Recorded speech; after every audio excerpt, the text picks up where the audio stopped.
Ya, kita mulai aja ya. Udah jam lewat udah. Ya. Assalamualaikum warahmatullahi taala wabarakatuh. Waalaikumsalam. Waalaikumsalam warahmatullahi wabarakatuh. Selamat siang, salam sejahtera kepada anak-anak Bapak semuanya. Jadi ini ada pembelajaran yang ketiga. Pembelajaran yang ketiga ya sosiologi. Ya, jadi pembelajaran ketiga ini ya sudah saya upload semua. Ya, jadi kalian wajib menonton videonya dan kasih komentar. Wajib setiap video. Ya, nanti pembelajaran ini nanti saya upload lagi. Ya, wajib ya membuat komentar. Buat komentar dan like-nya ya. Kalau kalian berbaik hati, ya, subscribe-nya ya tidak lupa. Jadi dalam pembelajaran ketiga ini ya sosiologi politik. Ya sosiologi ya seperti yang pertemuan dua kemarin. Apa sih sosiologi itu? Ya sosiologi itu perubahan yang terjadi di masyarakat. Itu sosiologi itu. Ya. Jadi apa yang terjadi perubahan di masyarakat itu, ya itulah yang dinamakan sosiologi. Ya. Jadi dalam politik adalah pengambilan pendapat dari suara terbanyak dari anggota-anggotanya. Itulah politik. Jadi dalam perspektif ya politik ini ada empat perspektif. Yang pertama evolusioner ya. Jadi bagaimana perspektifnya dalam sosiologi itu berevolusi, berevolusi dia. Ya, berubah-ubah ya menjadi suatu dinamika, terjadi perubahan secara evolusi. Itulah dia yang perspektif pertama. Kemudian intraksional interaksional. Bagaimana perspektif politik itu berinteraksi ya, kita sama kita berinteraksi ya menjadi membuat suatu perubahan ya. Yang ketiga adalah fungsional. Jadi yang ketiga perspektifnya ya adalah fungsional. Bagaimana fungsi-fungsi kita ini ya di masyarakat ini berubah dia. Itulah yang dinamakan dengan perspektif fungsional. Ya, jadi yang tak kalah menariknya yang keempat ini ya, yang keempat ini adalah bagaimana perspektif konflik. Ya, kita kan sesama kita aja pasti terjadi konflik. Ya, itu pasti. Ya, nggak mungkin kita tidak terjadi konflik. Dan terjadinya konflik itulah ya itu salah satu bagian dari perspektif dalam sosiologi. Ya, untuk jelasnya mari kita lihat ya slide-nya sebagai berikut.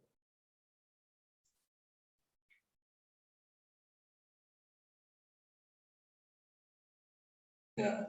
Jadi pendekatan perspektif dalam sosiologi ya, perspektif evolusi, perspektif interaksionis, perspektif fungsionalis dan perspektif konflik ya. Kemudian kalau kita lihat ya apa sih evolusionis itu ya, evolusi ya, bagaimana dia berevolusi ya sebagai perspektif paling awal dalam sosiologi ya. Jadi evolusionis ini adalah perspektif yang paling awal yang ditemukan di muka bumi ini ya. Kemudian Auguste Comte dan Herbert Spencer itu mengatakan perspektif ini menjelaskan bagaimana masyarakat berkembang dan tumbuh. Ya, itu jadi bagaimana secara evolusi dia berkembang dan tumbuh. Ya, bagaimana masyarakat kita ini berkembang dan tumbuh. Itu dikatakan oleh si Herbert ya. Kemudian para sosiologi perspektif ini mencari pola perubahan dan perkembangan yang terjadi dalam masyarakat yang berbeda. Apakah ada urutan umum yang ditentukan? Jadi para sosiologi ya, para akademisi sosiologi ini mereka mencari ya bagaimana model-modelnya, ya model perkembangan itu bagaimana terjadi perubahan di masyarakat. Itulah kemudian misalnya apakah pengaruh industri terhadap keluarga. Dan itulah perspektif evolusi. Bagaimana berevolusi dia, berubah masyarakat tadi. Ya, jadi para ahli ini mencari model-model evolusi tadi. Ya, jadi mereka melihat ya bagaimana kalau misalnya terjadi di suatu negara itu industri, ya, lisasi terhadap keluarga itu bagaimana? Apakah industri tadi pengaruhnya terhadap keluarga, misalnya dengan terjadinya industri suatu negara, ya sehingga mengakibatkan jam kerja bertambah, ya sehingga pulang ke rumah pun susah, ya malam-malam, ya begitu anaknya tidur, dia berangkat kerja, ya kemudian begitu anaknya tidur lagi, dia pulang kerja, ya begitulah. Apakah ada hubungannya? Dicari pola-polanya. Itulah yang dinamakan perspektif evolusionis. Kemudian perspektif interaksionis, ya. Perspektif ini menyarankan teori-teori besar tentang masyarakat. Karena istilah masyarakat, negara, dan lembaga masyarakat adalah konsep abstrak. Sementara yang dikaji adalah orang-orang dan interaksinya. Ya. Dalam perspektif interaksionis ini ya bagaimana ya, masyarakat atau negara ya itu berada dalam suatu konsep abstrak. Sementara dikaji oleh orang-orangnya. Ya. Jadi teori ini diperkenalkan oleh G.H. Metcalfe yang merumuskan perhatiannya pada interaksi antara individu dan kelompok yang menggunakan simbol. Ya, dalam interaksionis ini mereka masyarakat itu kalau menurut si Cole ini dia menggunakan simbol-simbol. Ya, menggunakan simbol-simbol. Itulah interaksionis. Ya, manusia tidak bereaksi terhadap dunia secara langsung, tetapi bereaksi terhadap makna yang dihubungkan dengan benda atau kejadian di sekitarnya.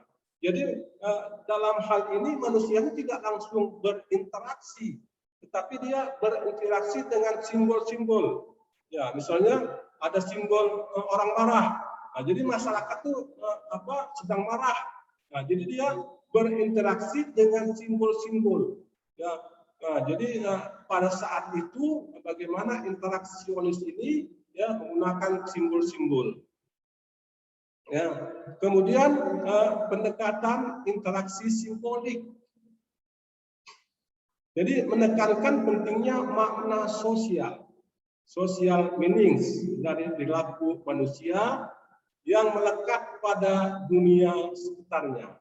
Jadi dalam pendekatan interaksi adalah bagaimana interaksi kita, ya, interaksi masyarakat itu, ya, dengan sosialnya. Ya, contohnya misalnya interaksi sesama manusia dengan sosialnya, bantu membantu, ya. Satu nasib. Nah, kalau misalnya ada berlebih ikan kita berikan kepada tetangga kita, itulah makna sosial. Bentar ya. Halo. Halo. Halo.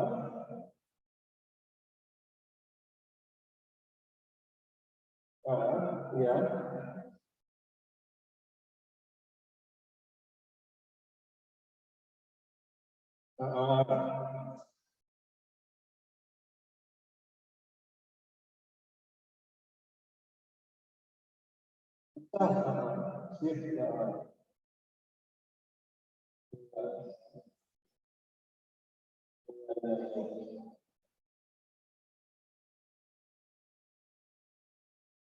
Iya, oke.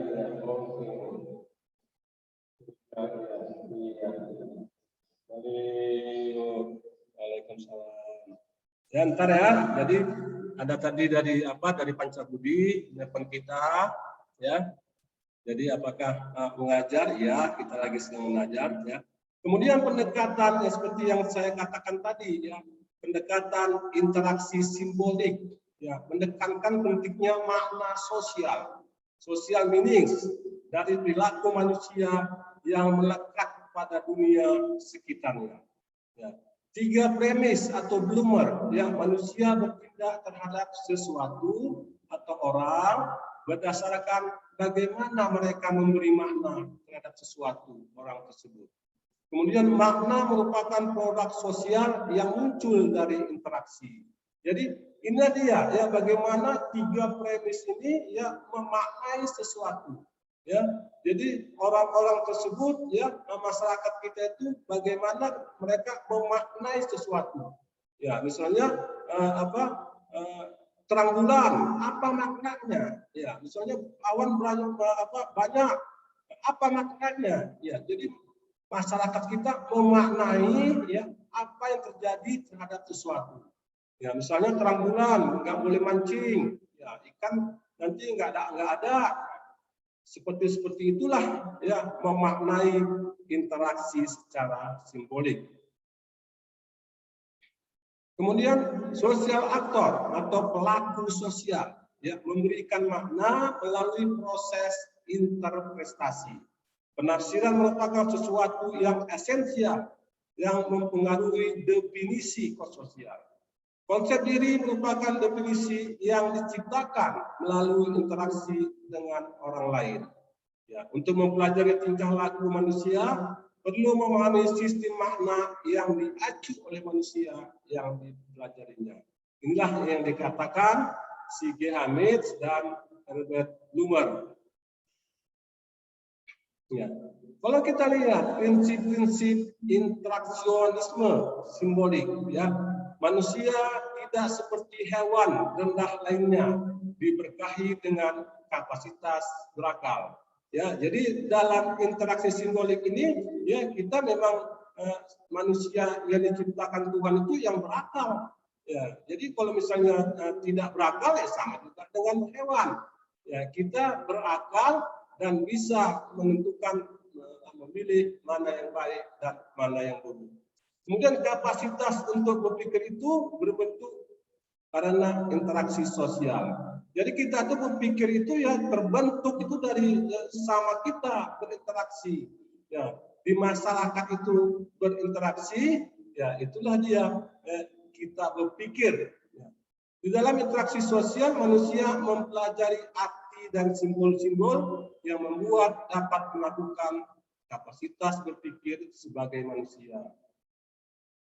Arti dan simbol membuat manusia melakukan tindakan dan interaksi manusia secara berbeda. Ya, manusia mampu memperbarui atau mengubah arti dan simbol yang mereka gunakan dalam tindakan dan interaksi atas dasar interpretasi mereka terhadap keadaan. Ya, manusia dapat membuat modifikasi dan perubahan tersebut karena kemampuannya berinteraksi dengan dirinya sendiri yang membuat dapat mengkritik kemungkinan serangkaian tindakan, penilaian keuntungan-kerugian relatif mereka, dan kemudian memilih salah satunya. Jadi karena manusia ini diciptakan oleh Yang Maha Kuasa ini yang berakal, ya, maka mereka akan mengerti simbol-simbol dalam interaksi antar sama mereka. Dan mereka ini juga dapat membedakan yang mana yang baik dan buruk, yang mana yang menguntungkan atau merugikan mereka. Itulah yang dinamakan prinsip-prinsip interaksionisme simbolik.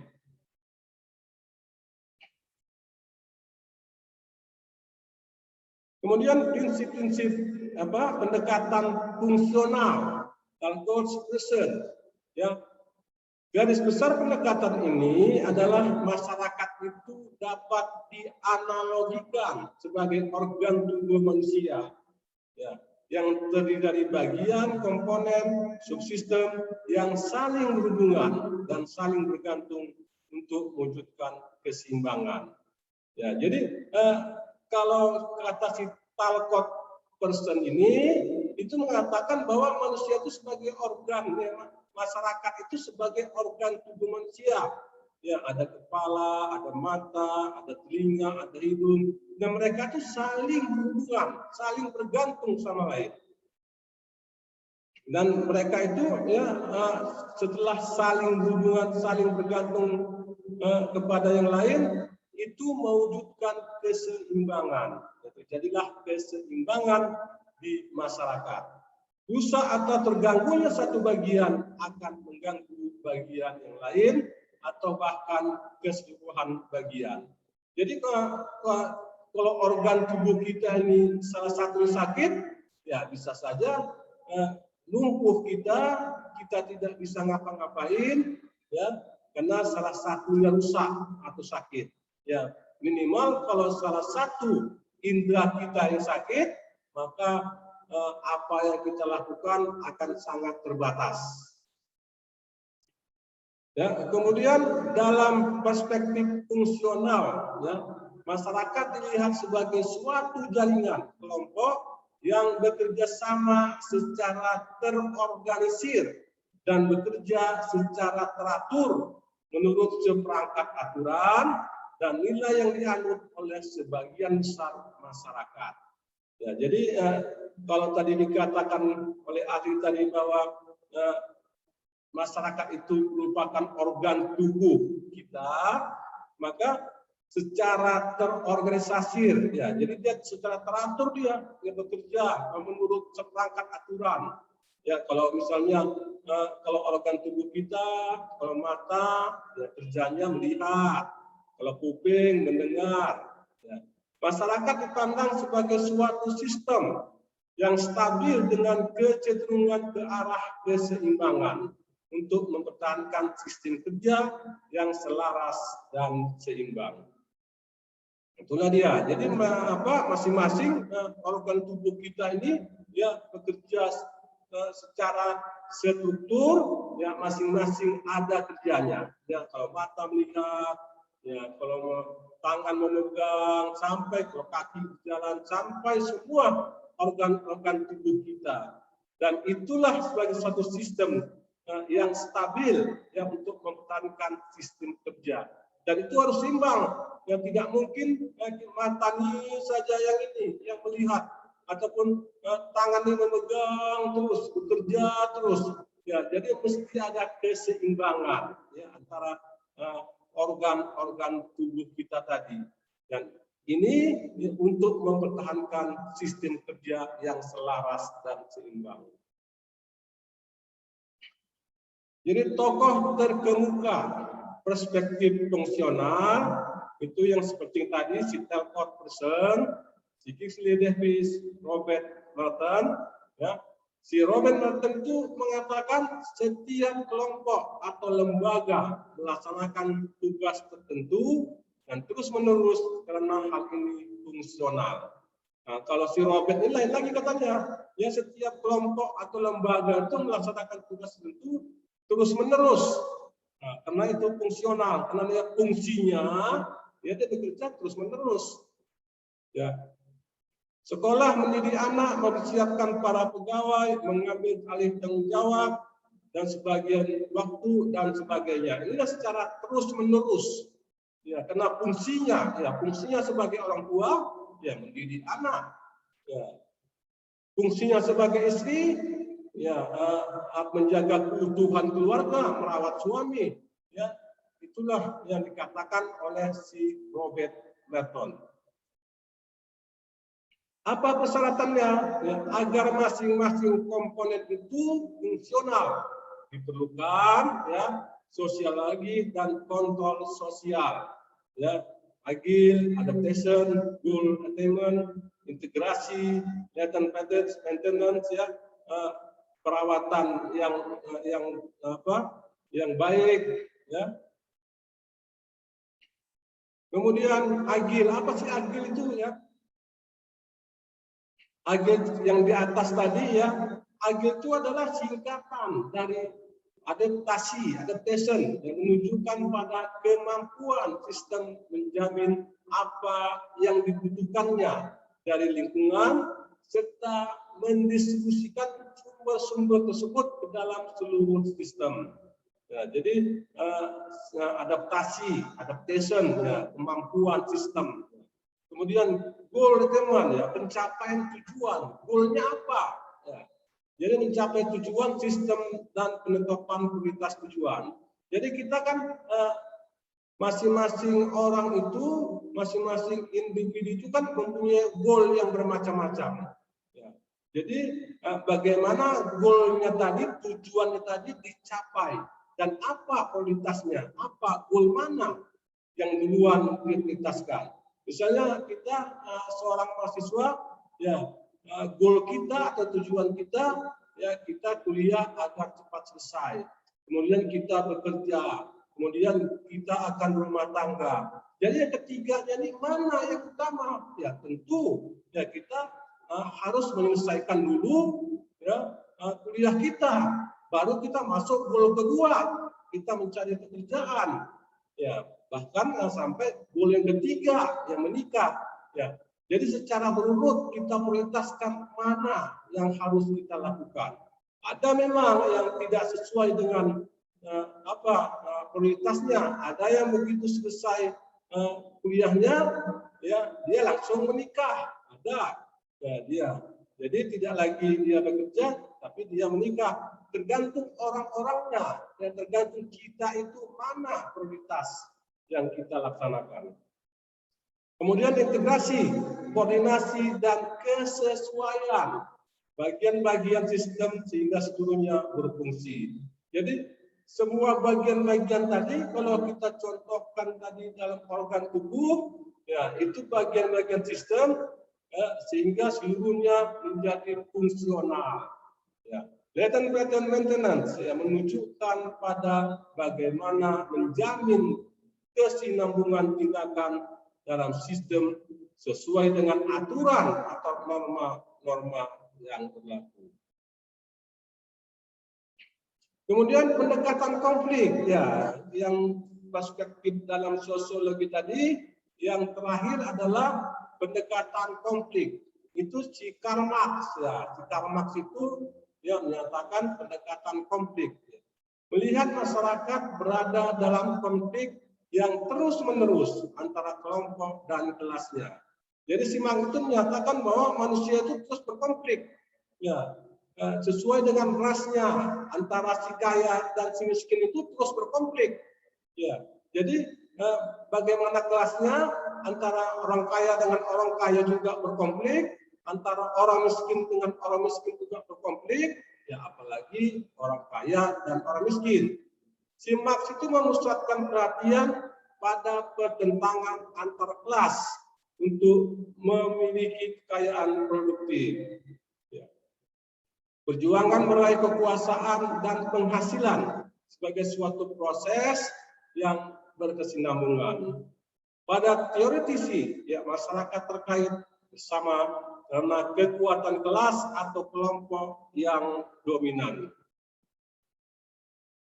Nah, secara garis besar, si Marx itu juga menyatakan dalam masyarakat selalu ada sekelompok yang menguasai alat produksi yang jumlahnya sangat sedikit.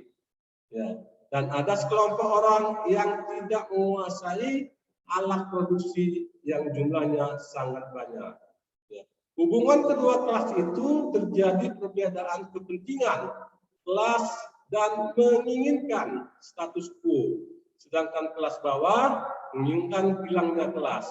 Jadi masing-masing ini ya, kalau misalnya kelas atas itu menginginkan terus dia sebagai kelas atas, kalau kelas bawah itu ya mereka menginginkan ya apa ada kelas-kelas ya di masyarakat. Ya kita sama aja, ya sama-sama manusia, ya kenapa mesti ada kelas-kelasnya?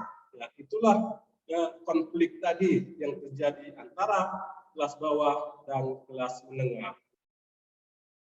Ya, mengapa kita perlu hidup bermasyarakat? Ya, hidup bermasyarakat sebagai modus survival. Karena itu 3 kebutuhan manusia harus terpenuhi. Ya, Jadi manusia itu bermasyarakat itu survive ya ada 3 kebutuhannya, nutrisi, proteksi, dan reproduksi. Ya.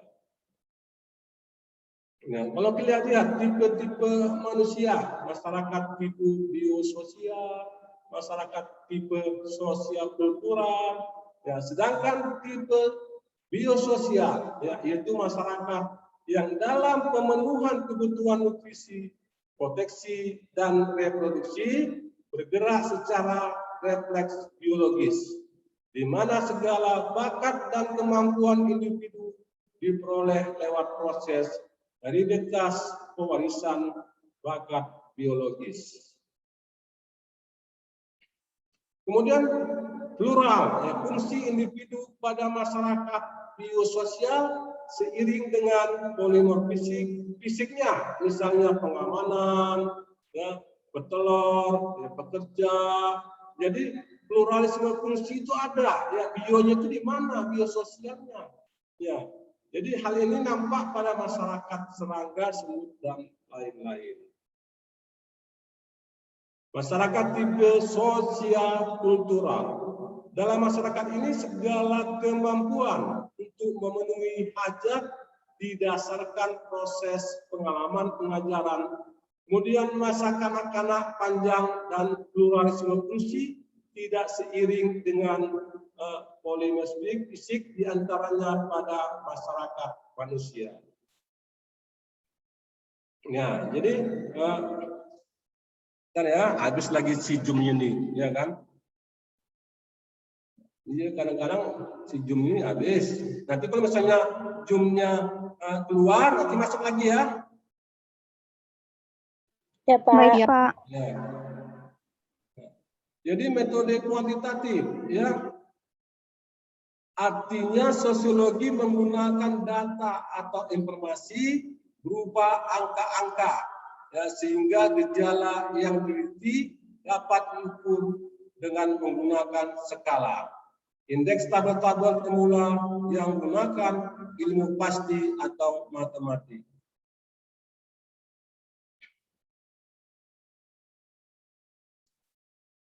Itu adalah metode kuantitatif, ya. Jadi dia merupakan skala-skala dengan ukuran skala-skala dan merupakan angka-angka. Sedangkan metode kualitatif ini ya mengutamakan data informasi yang sulit diukur dengan angka-angka atau yang bersifat eksak. Misalnya data berkenaan dengan wacana, makna, ya, bahasa, kasus, dan konteks. Ya, jadi dalam kualitatif ini yang tidak bisa diangka-angkakan tadi, ya disinilah yang disebut dengan metode kualitatif.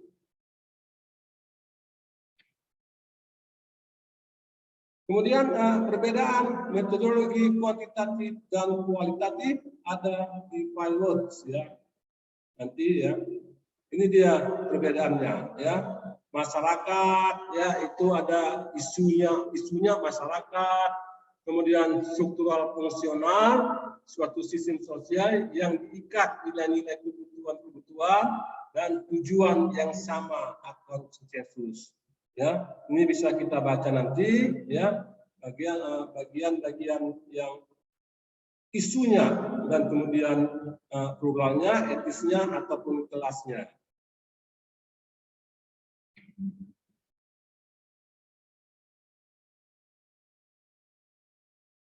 Ya, itu dia anak bapak semua, ya, bagaimana sosiologi ini ya dipandang suatu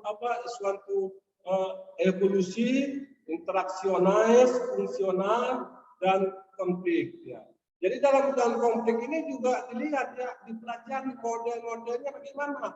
Ya, kan manusia itu ya tidak harus sama, ya. Namanya rambut sama hitam, ya, hati berlainan, ya, terjadilah konflik-konflik yang terjadi di masyarakat.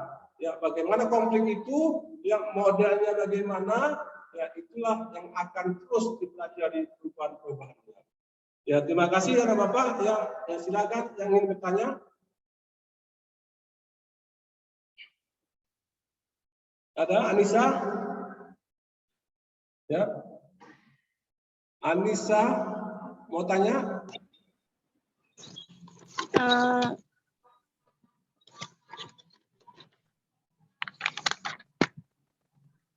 Kalau nanyanya di luar dari bahan boleh, Pak? Boleh, boleh, apa aja boleh.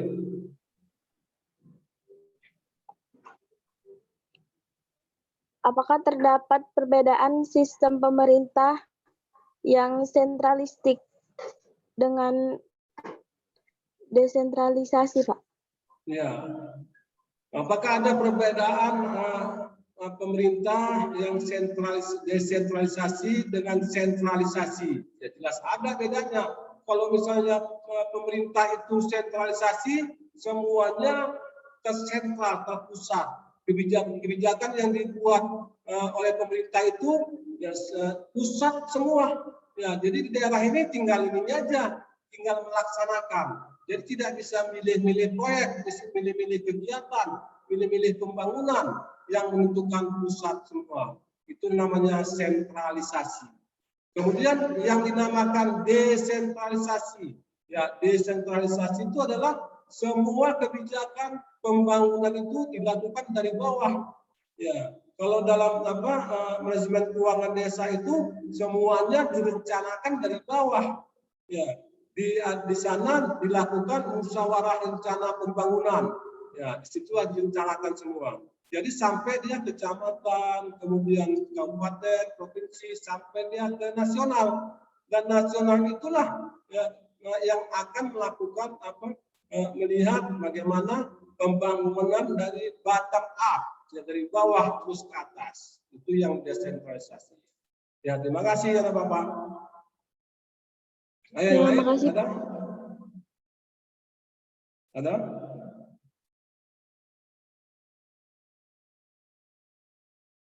Ada yang lain yang tanyakan?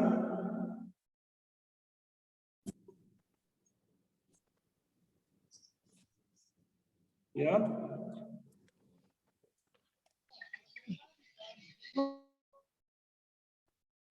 Ya, kalau nggak ada yang lain ya, nah kita tutuplah pertemuan yang ketiga ini. Sampai jumpa di pertemuan keempat.